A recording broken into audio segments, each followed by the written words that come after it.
ejemplo, con el cigarrillo es un clásico, ¿sí? El trastorno bipolar 1 o trastorno bipolar 2. Entonces, cada una de esas patologías va a requerir un tratamiento específico y una conceptualización de caso diferente, ¿sí? Y en particular se relaciona mucho con los trastornos del ánimo, ¿sí? Las personas, por ejemplo, que consumen sustancias tienen 2-3 veces más chances de tener un trastorno del ánimo. Ahí se ve una vez más el papel de las sustancias en la regulación. Entonces, el modelo cognitivo es una pequeña ampliación en realidad del modelo de Marlatt, el que propone Beck. Y el primer elemento sería el estímulo activante, que son los gatillos idiosincrásicos a cada paciente de las creencias relacionadas, creencias y pensamientos automáticos, ¿no?, que se relacionan con las drogas. Si el modelo conductual ve esto como una cuestión de condicionamiento clásico, en este modelo lo que se presta atención a cómo esos contextos, estos estímulos, gatillan ciertos fenómenos cognitivos. Por eso yo decía, no son peligrosos en sí, son idiosincráticamente peligrosos porque esos tienen esa significación para ese paciente en particular. Y por eso es que es tan importante la conceptualización.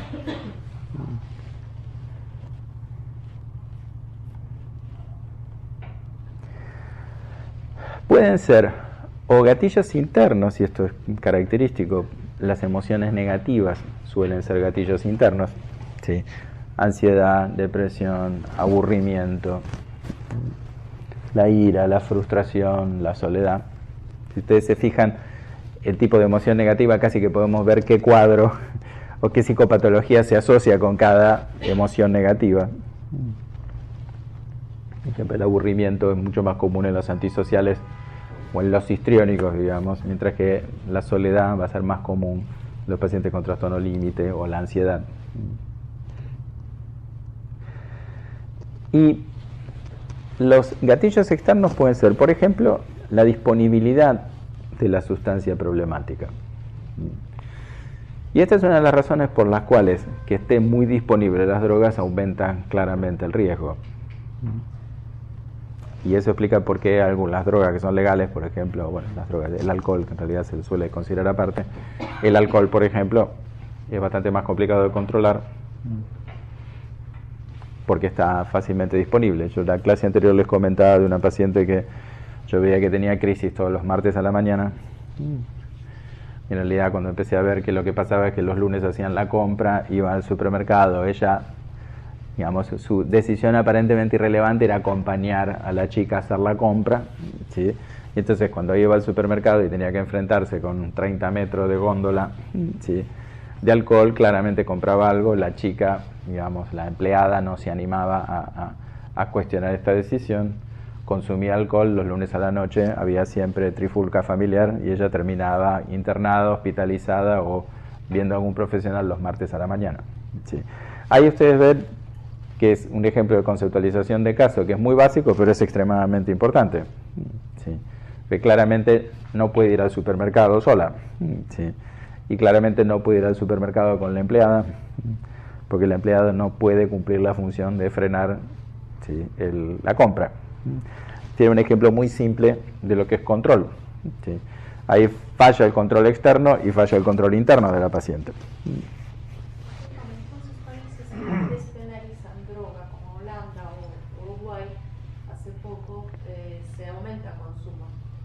Sí, y el problema grande que tiene eso es después la cuenta de la salud médica. Porque los problemas que la gente a veces no se da cuenta cuando naturaliza las drogas y todo eso es que, bueno, está bien, vos lo naturalizás, lo puedes comprar legalmente, pero eso no deja de hacerte mal, ¿sí?, porque sea legal. Un ejemplo clásico es el alcohol, ¿sí?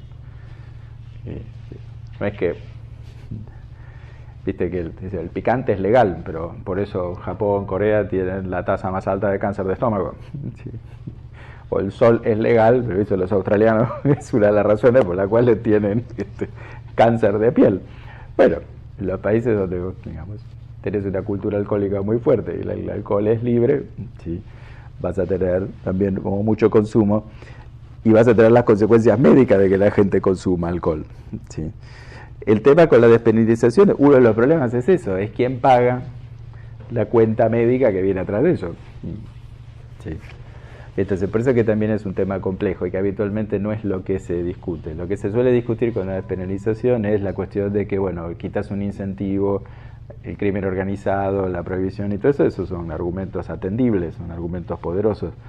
El tema es que después tenés que pagar las consecuencias médicas del consumo y eso no es un temita menor. Sí. Bueno, baja de productividad. Claro, porque el otro problema que tiene la marihuana es la desmotivación enorme que produce, ¿sí? Que probablemente ha impedido que Jamaica sea la primera potencia mundial. Vieron que Japón, que es una pequeña isla y es la tercera economía, pero ese síndrome de desmotivación marcada que produce la marihuana, como que claramente... pero bueno, eso sería, si querés, un tema más económico y eso, o sea, un tema... pero es cierto que hay una cuestión de productividad, si fuera como lo suficientemente masivo para esto. Hay una cuestión más básica, yo no me voy a meter en el tema porque yo no soy un experto y no es el tema de la clase tampoco, pero está el otro problema de cuando vos despenalizás pero tus vecinos no despenalizan. Sí, sí, o tenés la experiencia de Nepal en los 60, 70, cuando se llenaba de yanquis y hippies de todo el mundo que iban a consumir y bueno, las cuestiones que pasaban ahí.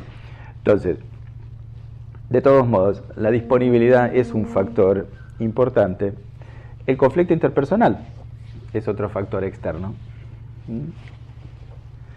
Y muchas veces la cuestión de las celebraciones, el alcanzar ciertos objetivos, esto sobre todo es típico en la gente más expansiva.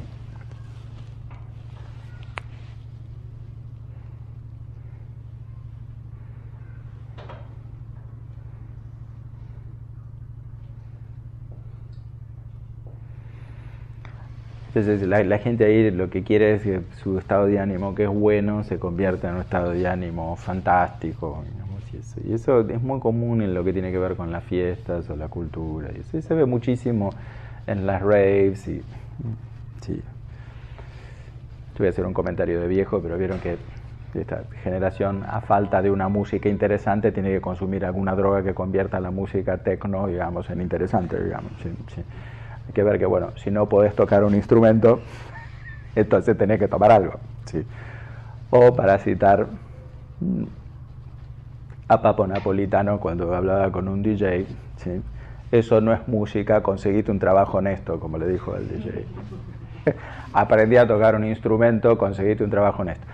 Pero cualquiera sea, digamos, la cuestión, hay una relación entre el consumo y las fiestas. Y unos pacientes, me acuerdo de un paciente jovencito hace unos cuantos años que me decía que, bueno, ir a una Creamfields sin consumir es como inconcebible, ¿sí? Lo cual es interesante porque en vez de revisar el concepto sobre la Creamfields, lo que se revisaba era el concepto sobre consumir, ¿sí? Y ahí ustedes ven un ejemplo clásico de naturalización. Es un evento enorme donde se consumen cierto tipo de drogas específicas, etcétera, y queda tan adherido que la persona después le resulta como inconcebible, ¿sí? O como otro ejemplo, mucho, si ustedes quieren, simpático, que tiene que ver con la naturalización. ¿Vieron la imposibilidad de las personas de comer asado con Coca-Cola, por ejemplo? Sí. Los pacientes que tienen problemas con el alcohol, los asados son un desafío tremendo, porque hay toda una simbología, como un hombre no puede ir a un asado y tomar agua mineral o levité, digamos, ¿sí? Entonces, el asado se convierte en una situación de alto riesgo porque hay una cuestión de género implícita, ¿sí? Ahora, el tema celebratorio es una cosa que hay que tener en cuenta, digo, para no caer en el estereotipo de que siempre sea la regulación de emociones negativas, ¿sí? Un paciente empresario, por ejemplo, que cada vez que tenía algún logro empresarial quería festejar, ¿sí?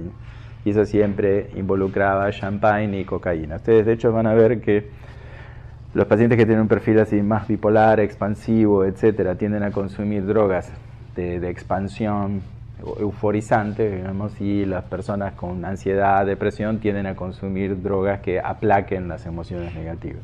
¿Sí? Entonces, después tenemos el elemento de las creencias, y ahí se distinguen distintos tipos de creencias. Creencias anticipatorias.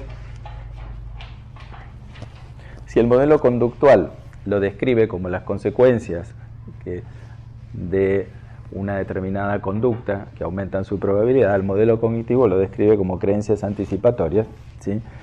Predicciones de gratificación o incremento de eficacia o de sociabilidad. Como decía un paciente mío, yo cuando tomo alcohol, toco mejor la guitarra, soy más gracioso, tenía un show, ¿sí? Y entonces aumentaba su autoeficacia como artista cuando tomaba alcohol. Creencias típicas serían, si tomo algo, entonces voy a tirar toda la noche. Vieron que hay otras drogas, por ejemplo el modafinilo, que también ha entrado en ese sentido, una droga legal, pero que la gente puede usar para mantener el rendimiento, o speed, o cocaína, drogas que claramente tienen que ver con anticipar que uno va a tener la energía para atravesar un determinado periodo. O inclusive las típicas, bueno, que va a ser más divertido si tomo. Sí.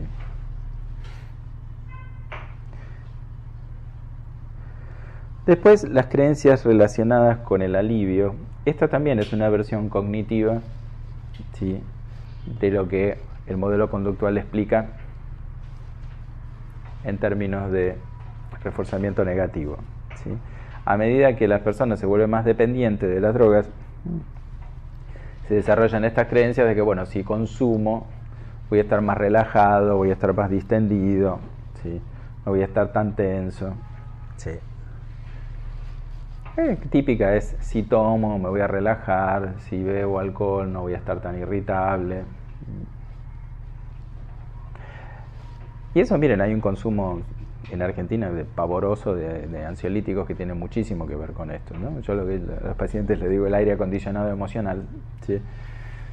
O si ustedes quieren, es una manera coloquial de describir lo que Stephen Hayes llama unwillingness, ¿no? La indisposición a experimentar emociones negativas. Miren, la gente quiere tener como un aire acondicionado y que sus emociones negativas nunca suban de 24 grados, ¿sí? Entonces, el no estar dispuesto a experimentar esas emociones hace que la gente esté todo el tiempo intentando regularlas con sustancias, ¿sí? O en el insomnio eso se ve mucho también, ¿sí? La idea de, si no consumo una droga no voy a estar en el estado de relajación que me permita dormir. Otro flor de problema común en Argentina. Yo les estoy describiendo esto primero porque en el contexto de pacientes cotidianos que vemos en el consultorio, estos problemas son sumamente frecuentes. Estructuralmente se parecen mucho a los consumos más graves, solo que en el consumo más severo tenemos un montón de otros mecanismos que después vamos a mencionar. Pero no son cosas raras. Este tipo de cosas las tenemos que manejar en el consultorio todo el tiempo, ¿sí? Obviamente que la capacidad de regulación emocional de esas personas es mucho mayor que la de alguien que tiene un trastorno de personalidad altamente impulsivo, pero el mecanismo sigue siendo el mismo. Entonces, lo que tienen esencialmente es que tienen una creencia en que las drogas son sumamente poderosas para regular la experiencia emocional, ¿sí? Y por eso, si lo miramos, por ejemplo, desde la perspectiva de Stephen Hayes, las drogas se asocian claramente a lo que él llama evitación experiencial, ¿sí? Usar las sustancias para evitar tener experiencias desagradables o bien para incrementar experiencias agradables. En vez de... Steve Hayes dice una frase que a mí me parece muy inteligente cuando dice: no se trata en los tratamientos de hacer que el paciente sienta algo bueno, sino que sienta bien aquello que haya que sentir. O sea que si tiene una emoción positiva, que la experimente bien, y si tiene una emoción negativa, que la experimente bien, ¿sí?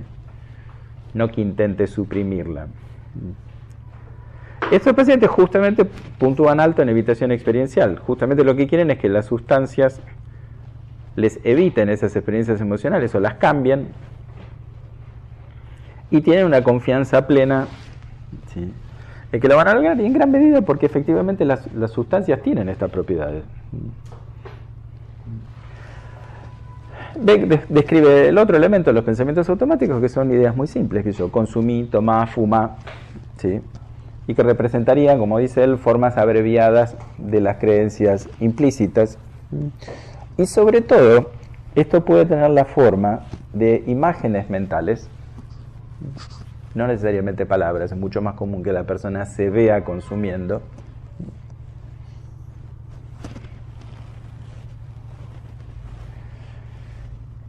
Eso da lugar a lo que se llama urgencias y ganas compulsivas de consumir, o en inglés urges y cravings, ¿sí?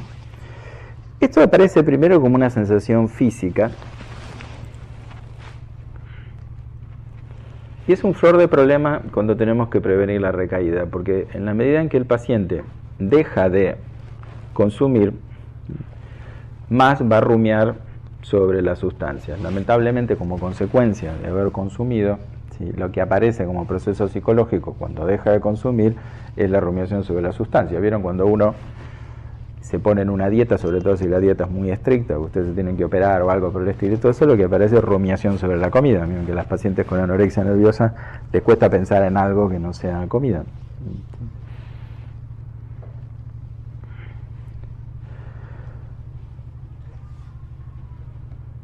Entonces, mientras la persona está consumiendo, esto difícilmente ocurra porque el espacio entre un consumo y el otro nunca es tan grande como para que aparezca este fenómeno. Entonces, uno de los problemas que tenemos cuando una persona empieza a hacer las cosas bien, lamentablemente tiene una consecuencia displacentera en vez de ser una consecuencia placentera. Entonces, un elemento muy importante del tratamiento es cómo se lidia con estas urgencias y ganas compulsivas de consumir.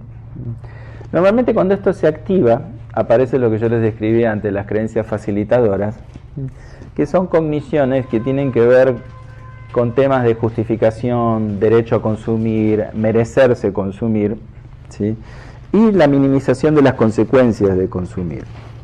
¿Sí? Yo les comentaba en la clase anterior la revista THC, que es una especie de publicación mensual, que es una lista de estas creencias facilitadoras. ¿Sí? Por ejemplo, me merezco tomar porque me he portado bien, he trabajado mucho, ¿sí?, un poquito no me va a hacer nada, de todos modos nada va a cambiar, solo soy un bebedor social. Creo que eso es muy común, pero hay gente que tiene una vida social muy intensa. Sí. Sí. O lo que vos planteabas en la clase anterior del consumo responsable era, ¿no? Entonces vos lo que haces ahí es una racionalización, una cuestión así de, en vez de plantearte por qué tendría que consumir, decís que sos responsable en el consumo, etcétera, etcétera. Sí.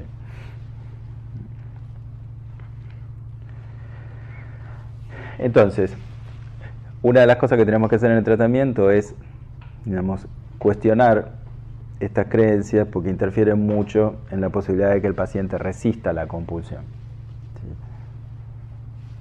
Por ejemplo, por eso charlábamos la vez pasada sobre esto, el supuesto consumo responsable, que la cuestión es por qué en vez de discutir si es responsable, no discutimos el consumo. ¿Sí?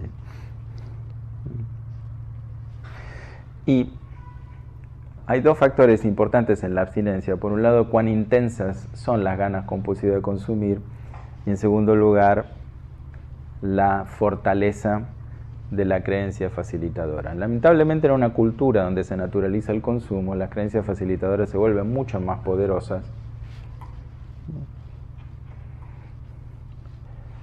porque se invierte la lógica, ¿no? Por ejemplo, esto de, bueno, la lógica sería ¿por qué deberíamos consumir? Sí.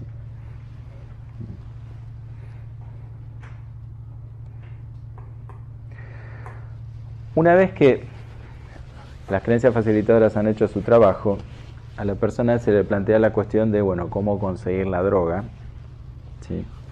Y obviamente la complejidad del plan va a depender de cuán accesible sea la sustancia. Por eso es un problema que la sustancia esté muy disponible, porque entonces el camino entre decidir que uno va a consumir y obtener la sustancia es muy cortito. ¿Sí? Y acá es donde aparece el elemento que Marlatt y Gordon llaman las decisiones aparentemente irrelevantes. ¿Sí?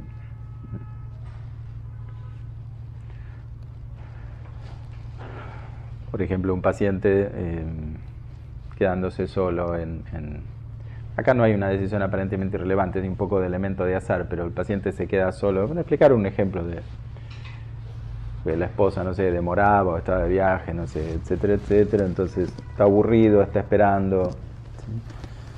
Tiene un rato y entonces piensa en que puede consumir. Y ustedes ven, el gatillo es, por un lado, la emoción del aburrimiento, por el otro lado, el contexto, como no hay un factor de control externo, ¿sí? Y por el otro lado, la disponibilidad, la posibilidad de conseguir una droga en un plazo tan rápido que permita el consumo, ¿sí? En un margen de 2 o 3 horas. ¿Sí? Si eso hubiera que obtenerlo en un lugar muy complicado y bastante exclusivo, sería bastante complejo para la persona poder implementarlo.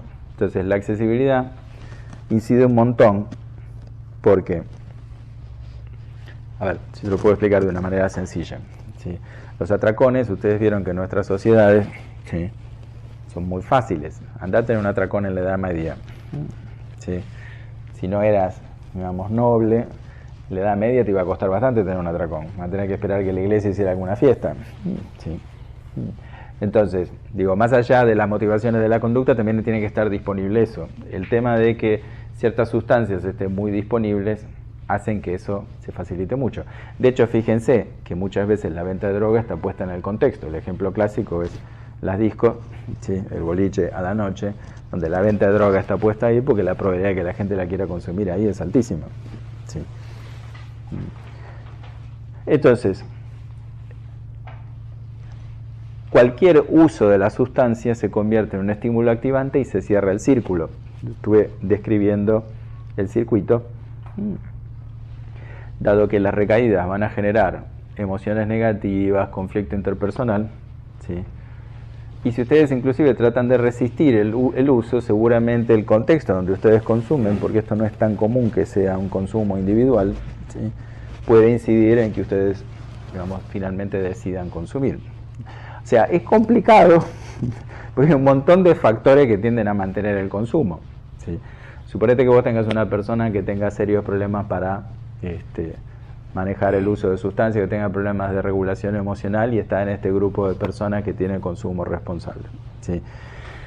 Ellos van a tener un consumo que probablemente les genere cierto daño, cierta consecuencia, pero quizás no sea tan grave. Pero una persona que tiene fallas en el control de impulsos o que tiene serios problemas de regulación emocional, entrando en ese clima, en ese contexto, va a tener una alta probabilidad de entrar en contacto con droga, ¿sí?, y por lo tanto aumenten seriamente las posibilidades.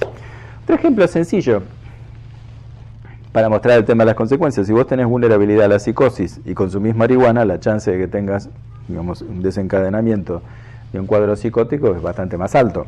Lo mismo si tenés un trastorno de ansiedad. Entonces, el problema con esos contextos, con la presión social, es que vos tendrías que tomar una posición muy firme contra las drogas en un grupo que te consideraría demasiado conservador, etcétera, etcétera. Aburrido te describiría negativamente. ¿Sí? Como los seres humanos nos preocupamos mucho por pertenecer, ¿sí?, y sobre todo cuanto menor autoeficacia y más frágiles nos percibimos, más nos preocupamos por pertenecer. Ese es un poco el problema. Sí. Y o sea, te consultó la familia, no vino directamente. Y que este pibe se quedó con esta idea, como que ya se quedó tranquilo y ya no quiere consultar y siente que lo que Y claro, es un flor de... lo cual es, sí. Yo te cuento un ejemplo. Nosotros, suponete, mi grupo de amigos cuando teníamos 13 años, ¿sí?, nosotros éramos una rareza porque no fumábamos. Muy poquitos de nuestro grupo fumaban, ¿sí? En realidad no es que había una bajada de línea institucional de que no fumaras, eso, qué sé yo. No es que eso fuera un factor. Sencillamente nosotros no fumábamos, ¿sí?, en un contexto en el cual la mayor parte de la gente de nuestra edad fumaba, ¿sí? Entonces, ¿qué ocurre? El día de hoy la inmensa mayoría de ese grupo jamás fumó, ¿sí? En un contexto en el cual, si no hubiéramos tenido por ahí reforzamiento grupal de no fumar, probablemente muchos de nosotros habríamos terminado fumando, ¿sí?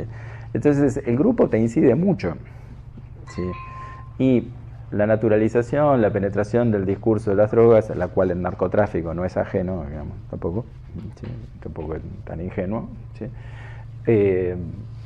Te complica bastante la cuestión y hace que las personas vulnerables tengan mucha más chance de desarrollar consumo problemático.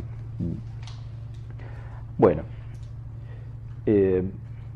entonces, ejemplos típicos sobre las recaídas, por ejemplo.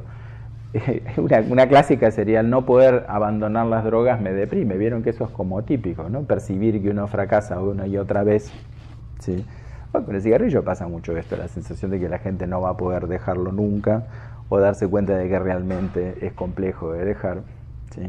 La otra clásica es la recaída lleva a un conflicto con la pareja, con lo cual eso lleva a fuertes inestabilidad emocional, ¿sí? Y la otra cuestión es que es muy común que si la gente vuelve a consumir, se vuelve a juntar con la gente con la que consume, y entonces el circuito se convierte en un factor de mantenimiento, ¿sí? En vez de si te juntas con gente que no consume, ¿sí? De hecho, nosotros hubiéramos sido un grupo ideal para alguien que quisiera dejar de fumar, ¿sí? Entonces, ni hablar del consumo de alcohol, digamos que ya es muchísimo menos, era infinitamente menos frecuente, ¿sí?